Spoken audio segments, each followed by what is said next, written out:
crois qu'ils vont lui parler de moi.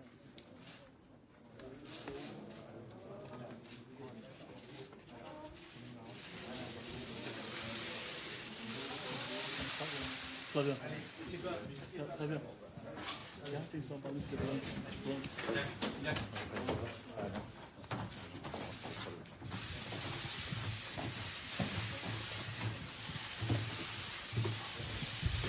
Bonjour à tous. Buongiorno a tutti, benvenuti alla presentazione ufficiale di Gianluigi Buffon, a cui auguriamo il benvenuto al Paris Saint-Germain. La parola al presidente del Paris Saint-Germain, Nasser Al-Khelaifi. Buongiorno a tutti, vi ringrazio per la vostra presenza qui oggi al Parc des Princes. Siamo molto felici e abbiamo davvero un enorme piacere nel potervi presentare il grande Gianluigi Buffon. Per cominciare si tratta di un grande portiere, di un grande leader sul campo e anche fuori dal campo. Ha tanta esperienza con tutti i trofei, i titoli che ha vinto. Non dimentichiamo anche World Cup. Gigi chose Paris because avec nous.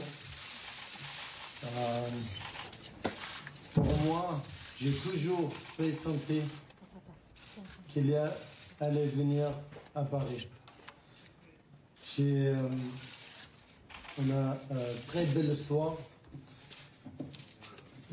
Commence aujourd'hui entre Paris et toi. Bienvenue dans ta nouvelle maison. Merci beaucoup. Grazie mille. Merci beaucoup.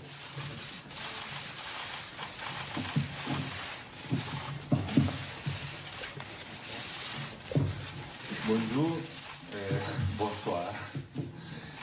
Je suis très content d'être ici avec vous et je suis extrêmement excité de cette nouvelle aventure. Il y a là une énergie particulière que je perçois. Et je ne sais pas si pour l'ambiance, pour la magie de Paris, pour l'enthousiasme des supporters, des dirigeants ou du président que m'ont voulu former ici. Merci encore pour tout cela. Et pardon, je préfère passer à l'italien, car pour moi c'est plus facile pour le moment. Ok? Merci.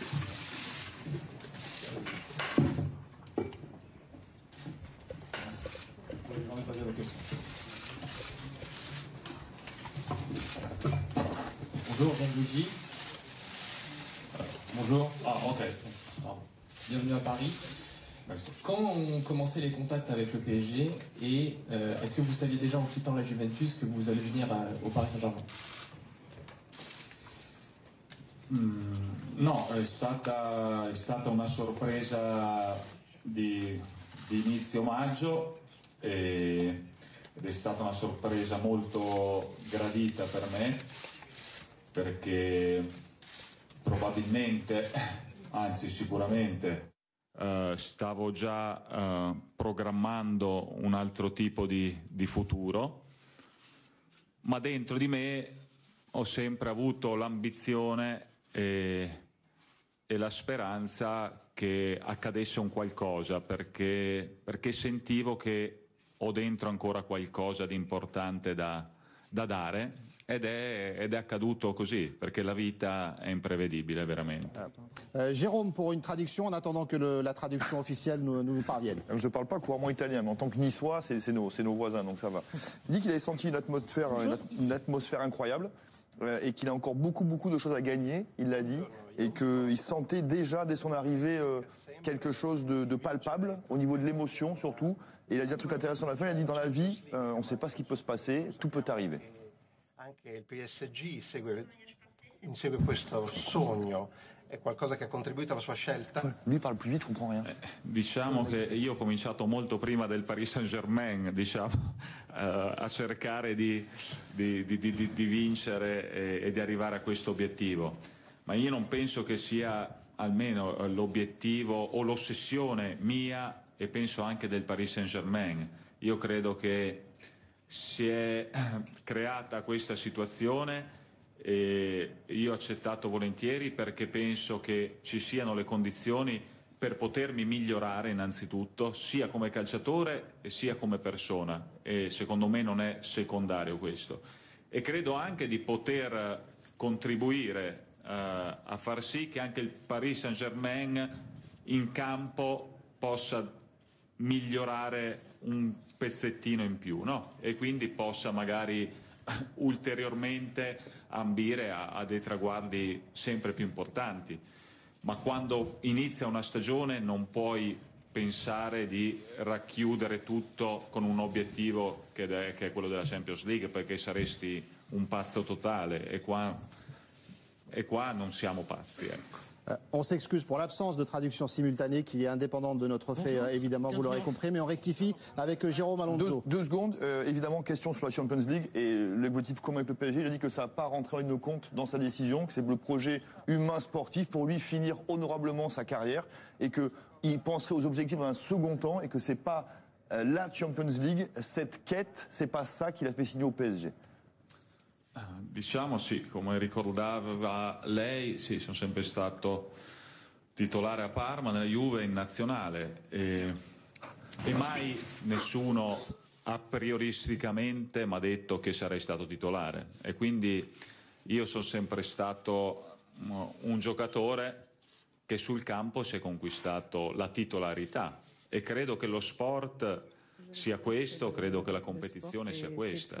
È chiaro che ho 40 anni, però godo di un ottimo stato, secondo me, sia di salute che mentale, e so che per raggiungere determinati risultati c'è bisogno dell'aiuto di tutti, e quando dico tutti intendo i 25 giocatori che compongono la rosa, più chiaramente la società, e credo che tutti trovano sempre il modo on a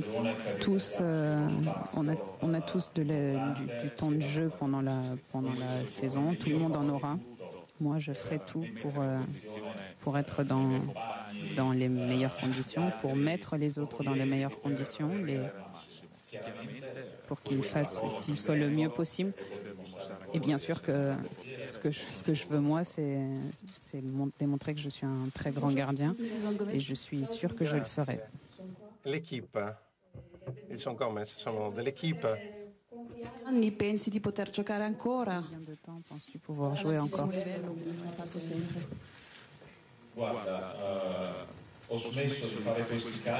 J'ai arrêté de faire ce genre de calcul. Quand j'avais 30 ans, je pensais pouvoir jouer encore 2 ou 3 ans. Et puis, je suis arrivée à 34 ans. Je pensais encore en avoir 1 ou 2. Puis à 36, à 38, et j'ai 40 ans maintenant. Et jusqu'à présent, je jouais également en équipe nationale. Quand on est en équipe nationale, c'est qu'on est compétitif au plus haut niveau. Je ne veux plus me poser ce genre de questions. C'est une erreur de se poser cette question. Et ça me crée une situation négative dont je ne veux pas. Moi, je veux jouer je veux continuer à jouer tant que je suis parmi les plus forts. Quand je ne serai plus parmi les plus forts, je le sentirai moi-même, et je m'arrêterai de jouer. Buongiorno. Che effetto le fa lasciare l'Italia, dove è rimasto 17 anni alla Juve, ha cominciato a Parma, lasciare il paese, l'Italia a 40 anni, che effetto le fa? Questa è una bella domanda, mi piace, perché j'ai passé 10 ans de ma vie à Parme, 17 à la Juve. Et sur ces 17 dernières années, je m'étais créé une zone de confort très importante. Objectivement, j'aime pas beaucoup les zones de confort. J'aime les défis, j'aime me remettre en question, pas seulement comme joueur, mais aussi comme personne. Aujourd'hui, j'ai fait mon premier entraînement avec les enfants, avec les jeunes du Paris Saint-Germain. C'est des moments particuliers parce qu'ils parlent une autre langue, mais c'est des moments magnifiques dont je veux me souvenir. C'est des choses qui vont me permettre de m'améliorer. Dans 1 ou 2 mois, je parlerai mieux, je vais apprendre plus de choses, je vais devenir un gardien meilleur puisque je vais encore apprendre une nouvelle façon de travailler. C'est ça la vie. S'ouvrir d'autres horizons, connaître de nouvelles cultures, rencontrer des gens. Je ne pouvais pas dire non à cela, même si j'ai 40 ans. Oui, bonjour Gigi. Buongiorno Gigi. C'è un giocatore che è stato molto importante per il PSG, Blaise Matuidi, che ha giocato un anno con lei alla Juventus. Ha parlato con Blaise del Paris Saint-Germain? Avec lui. Blaise seppur ci abbia giocato solo un anno è speciale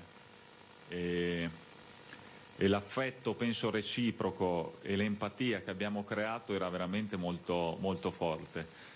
Quando ha saputo di questa possibilità, quand il a su qu'il y avait cette possibilité, il m'a encouragé à venir.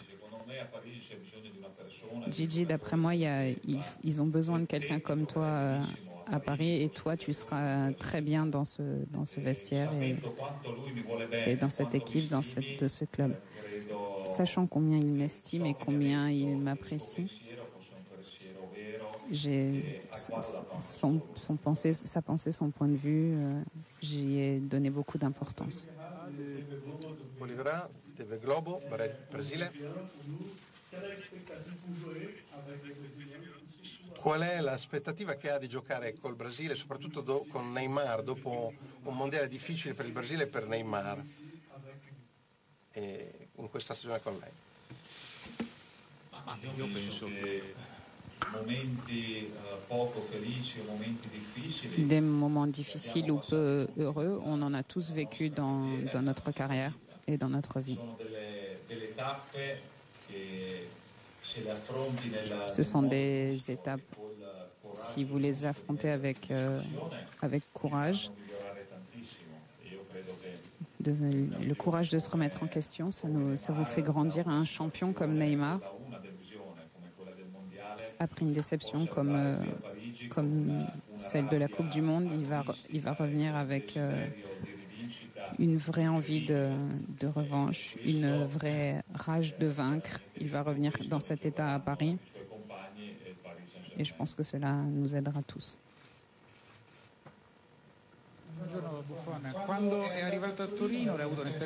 Quand vous êtes arrivé à Turin, vous arriviez de Parme.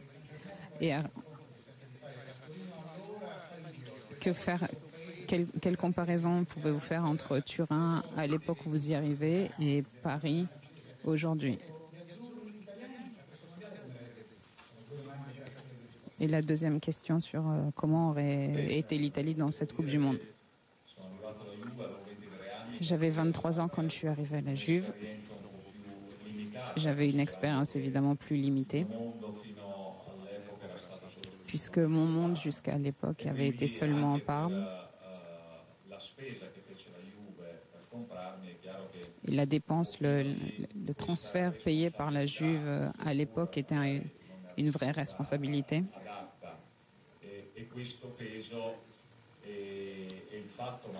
Ce poids et mon envie de me sentir tout de suite bien à la Juve, je l'ai beaucoup ressenti, c'était très lourd pour moi.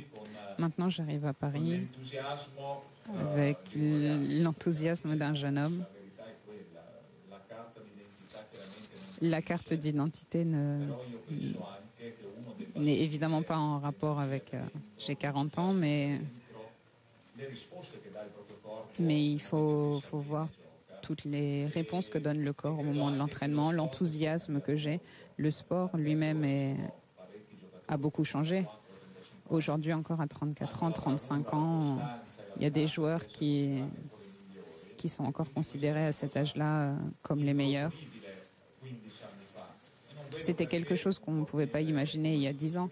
Je ne vois pas pourquoi un gardien de 40 ans ne pourrait pas vivre des moments importants, de vraie passion. Mon rôle est très différent. Il est beaucoup moins fatigant qu'un joueur de chant. On peut considérer que ce serait 33 ans, 34 ans d'un joueur de chant. Toutes les équipes voudront l'Italie présente en Coupe du Monde l'année prochaine parce que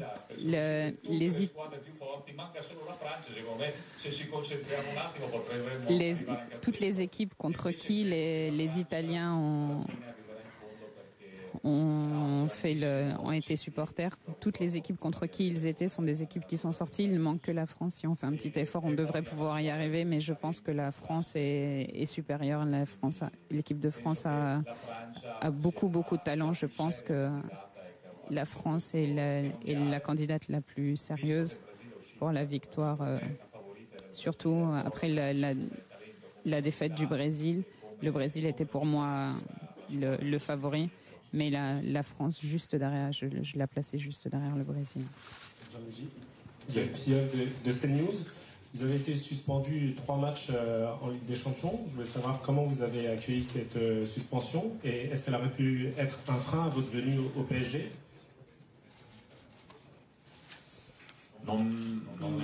Je ne sais pas. Je ne sais pas si ça aurait pu être un frein.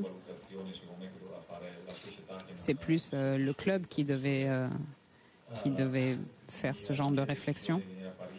Mais ma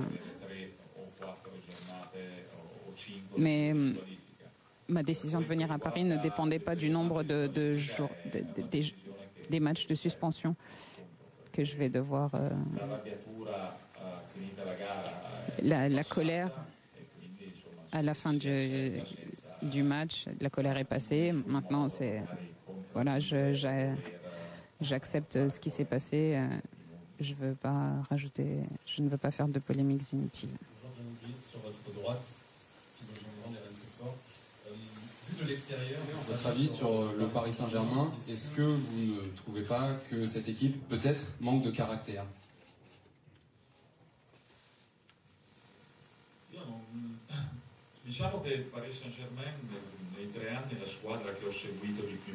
Le Paris Saint-Germain, sur ces 3 dernières années, c'est l'équipe que j'ai la plus suivie.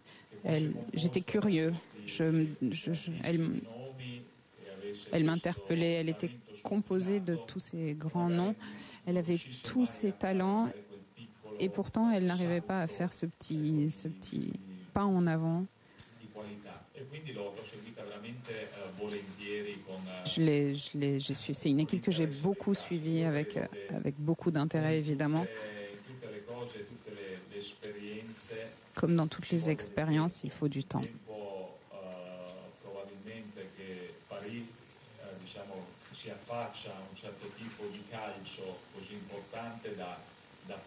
Le Paris Saint-Germain s'approche de ce très très haut niveau du football depuis peu de temps.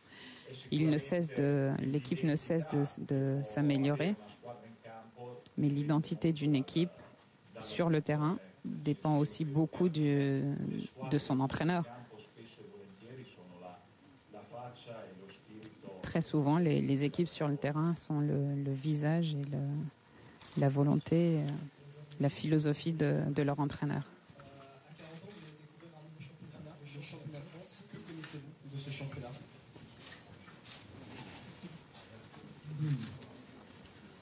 Conosco molto bene il figlio di Thuram. Je connais très bien le fils de Lilian. J'ai joué 10 ans avec lui. Et maintenant, je jouerai avec le fils, mais ça m'est déjà arrivé avec Chiesa et un autre joueur, donc c'est pas une nouveauté pour moi. Mais c'est un championnat, grâce notamment aux investissements du Paris Saint-Germain. C'est un championnat qui est beaucoup plus regardé à l'étranger. C'est un championnat qui grandit et puis il y a les équipes de tradition. Lyon, Saint-Étienne, Marseille, Bordeaux aussi. C'est jouer dans ces stades, ce sera forcément une belle expérience. Un joueur comme moi qui a joué dans tant de stades, ce sera une émotion évidente de découvrir de nouveaux stades.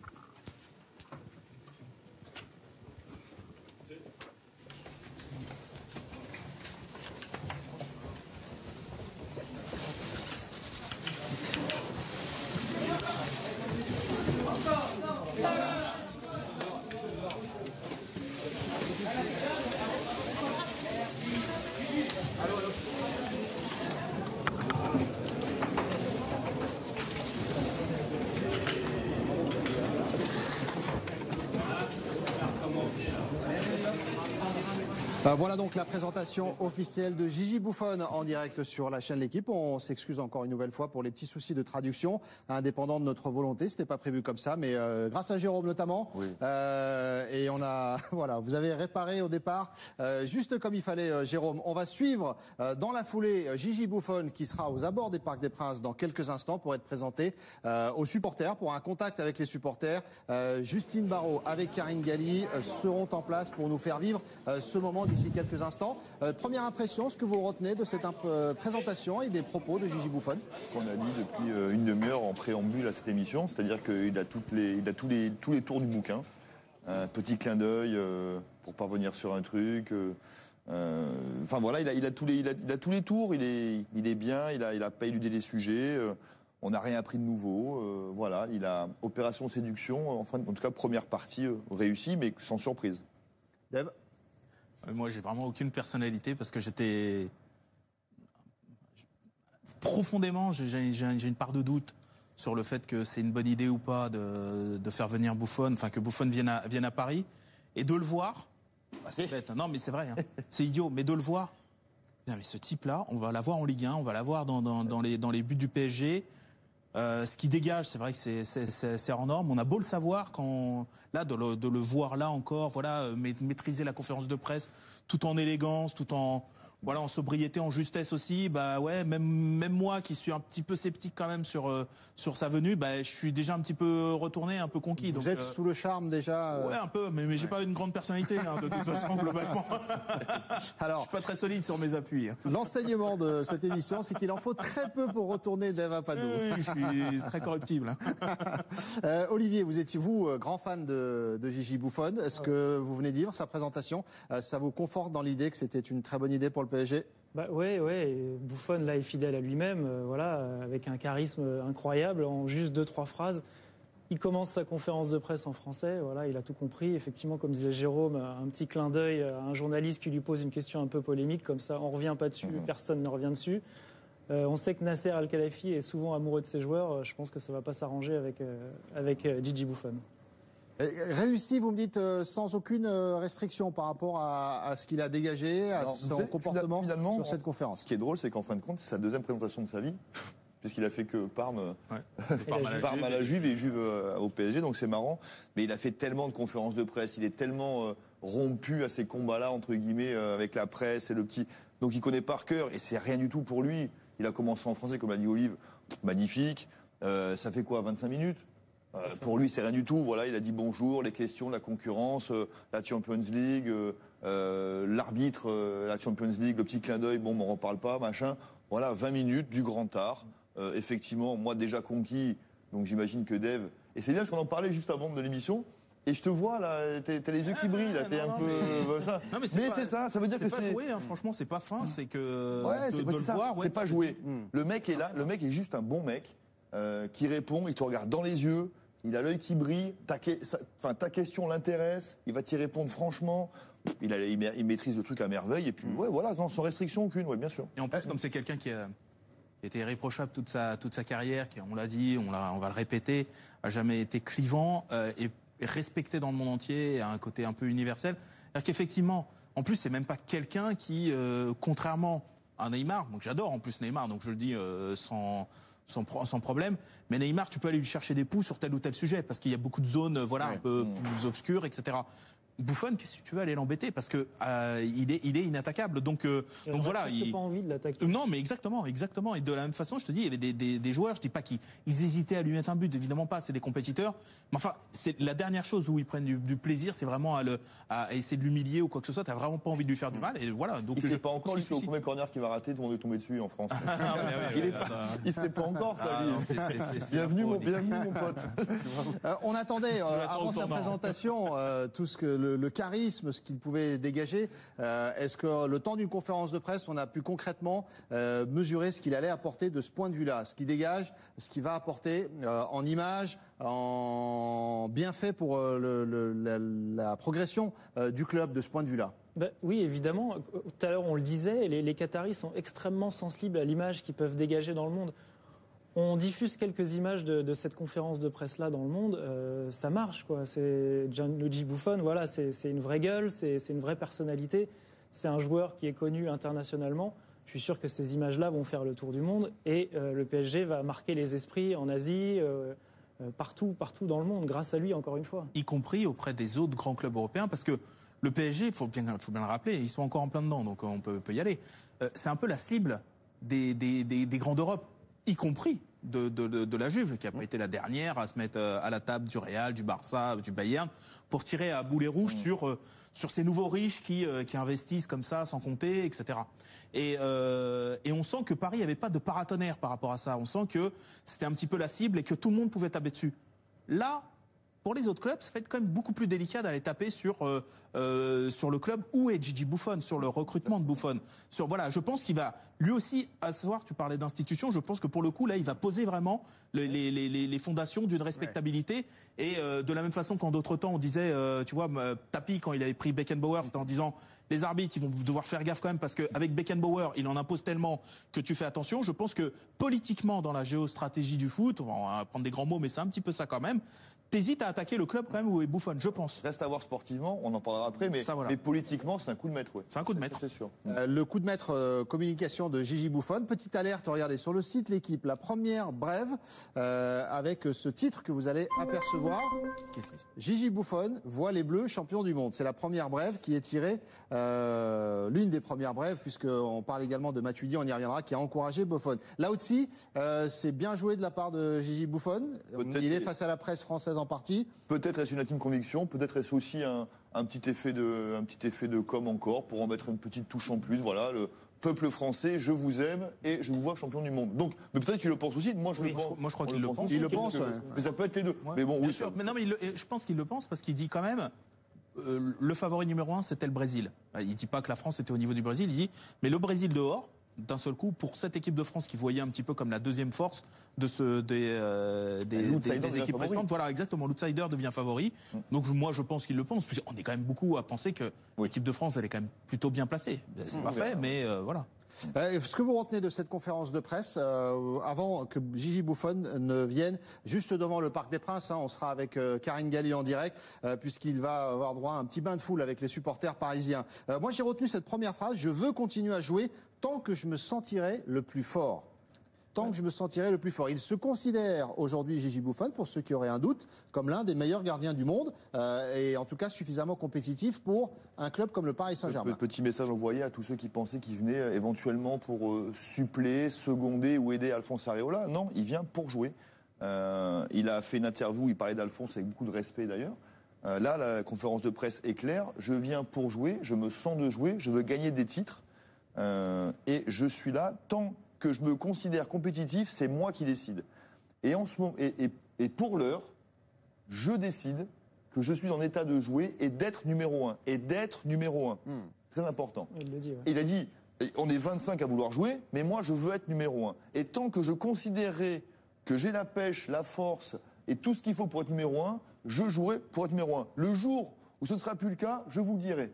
Et là, je ne vous l'ai pas dit. Voilà ce qu'il a dit, c'est un message très très fort, je trouve. Moi, il y a une seule chose qui m'a surpris dans son conférence de presse, c'est qu'il disait que la Ligue des Champions n'était pas forcément un objectif pour lui. Enfin, il n'avait pas signé au PSG uniquement pour ça. Alors ça, Est-ce que c'est une surprise ou est-ce qu'on revient à quelque chose de plus fin et de moins dangereux pour le Paris Saint-Germain? Peut-être aussi, C'est la com du PSG, en tout cas depuis le début de cet été. Qui a complètement changé par rapport à ça. On a vu avec la présentation aussi de Tourelle, qui a bien récité ça. On sent que là, c'est une ligne qui est un petit peu écrite, que on a senti que toutes ces années où ils annonçaient la Ligue des Champions, la Ligue des Champions, la Ligue des Champions, en fait, du coup, ouais, exactement, ça leur mettait une pression énorme, que d'un seul coup, ils pouvaient faire tout ce qu'ils voulaient par ailleurs. À partir du moment où ils échouaient en Ligue des Champions, tout était balayé.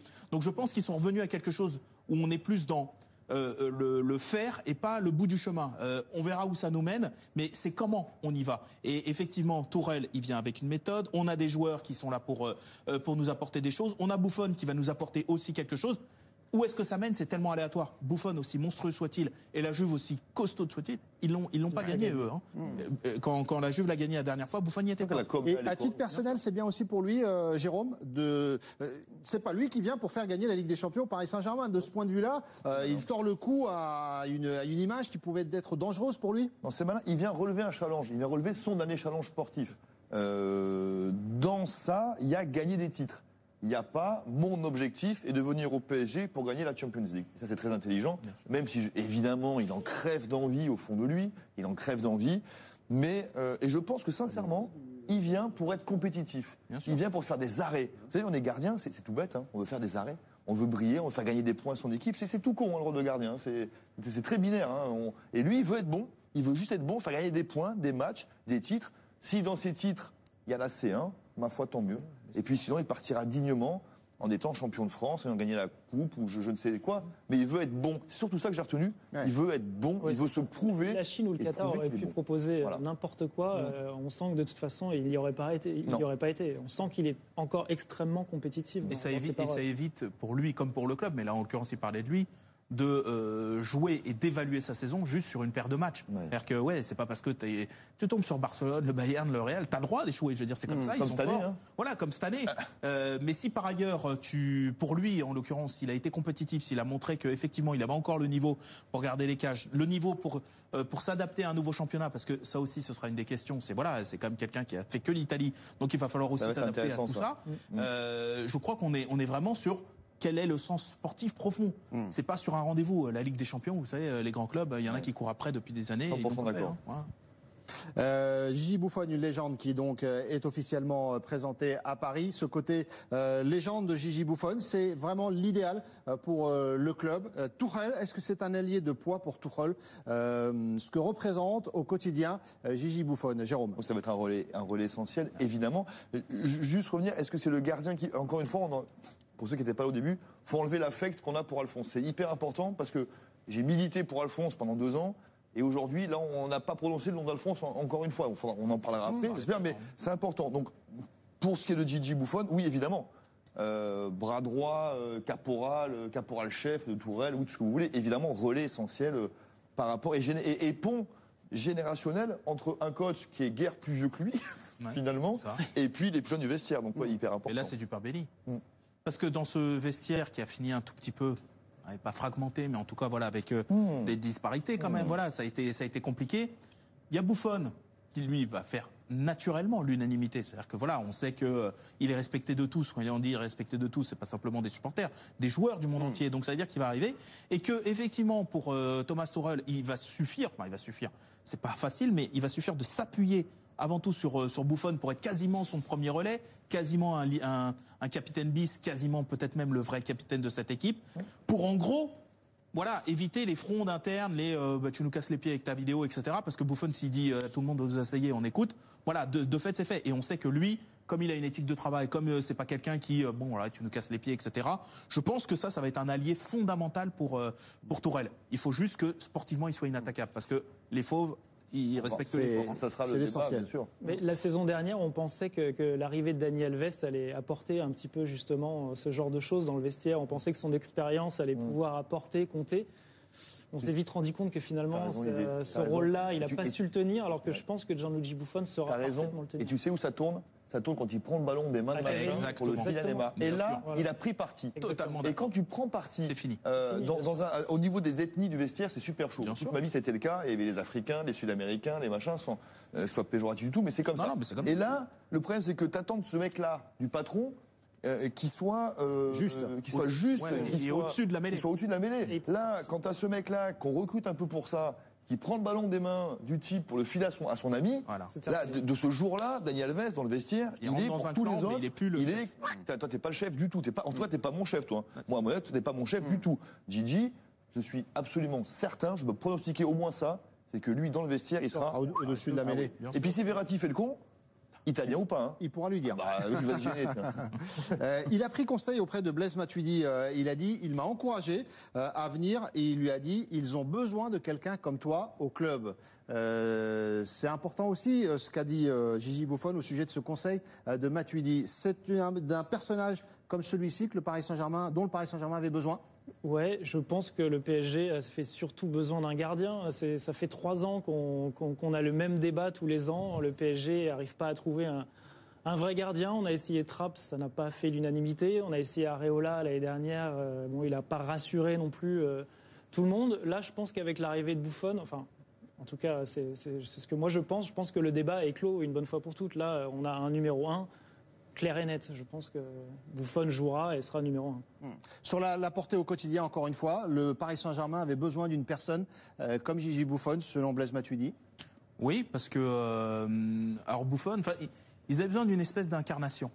Ils l'ont longtemps eu avec Ibra. On peut dire ce qu'on veut d'Ibra, mais au moins au niveau de l'assise. Voilà, il y avait un chef, c'était indiscutable, etc. Ils l'ont longtemps eu aussi avec Leonardo, rappelez-vous, voilà, qui était aussi celui qui était capable de prendre la lumière, de gérer les polémiques, etc. Leonardo est parti, Ibra est parti, et on a dit Dani Alves n'a pas rempli ce rôle. Neymar, c'est pas son rôle, c'est pas son tempérament. Il a pas envie, voilà, exactement. C'est pas sa nature. Et du coup, on avait l'impression que c'était un peu un immense cours de récré et que c'était compliqué pour le coach Emery, c'était compliqué, voilà, à qui était le pouvoir et que personne ne tranchait. Là, on sait qu'il va être le patron et de ce point de vue au moins, c'est une bonne affaire que ce soit réglé. Cette édition spéciale de l'équipe de Russie se poursuit après une courte pause. Gigi Buffon qui aura droit dans quelques instants normalement à un bain de foule auprès des supporters parisiens. Mais c'était l'image du jour, l'arrivée de Gigi Buffon avec le président Nasser El Khelaifi face à la presse pour sa présentation officielle. Une légende à Paris. On continue à en parler juste après une courte pause. À tout de suite.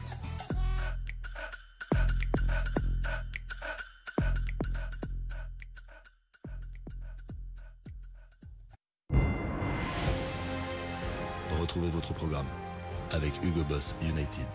Retrouvez votre programme sur la chaîne L'équipe avec le film Marvel Studios Ant-Man et la Guêpe, bientôt au cinéma.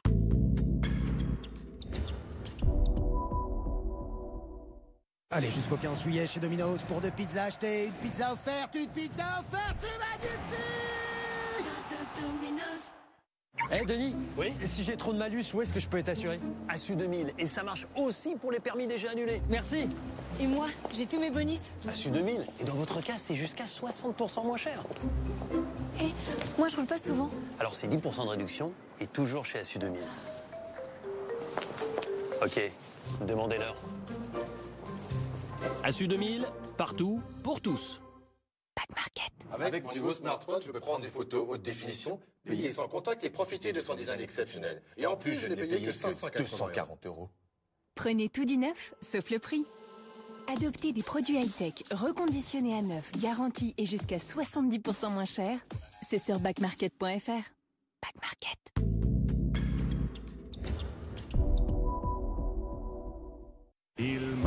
Le bonheur? Le bonheur se trouve dans les petits moments.